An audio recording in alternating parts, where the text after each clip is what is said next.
شستی پاهاتو؟ چه بو سگی هم میده بابا. قبلش من میگم بشورید پاهاتونو. بابا اینا رو راه ندین. آی خدایا من ریدم تو این شاق. آخه این شاغله پای رقش تو دهن منه. لگن سری با پاها چه بو گوی میده.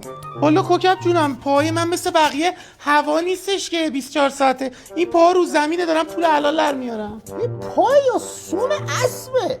یعنی هر کی فوت فتیش باشه این پا رو ببینه کارشو میسازه. نخم بابا بذار کارمو بکنم. به معزله گفته باشم و تو من پول 2 تا پا رو بدی یا این داره وقت میبره از من. کوکب جونم میتونی نوتیزش کنی؟ آقا این نوتیز دوست داره. نوکتیز؟ مگه باش میخوای بری شکار؟ کوکب جون اینو یه جوری درست کن من اینو میخوام بذارم تو اونلی فنز.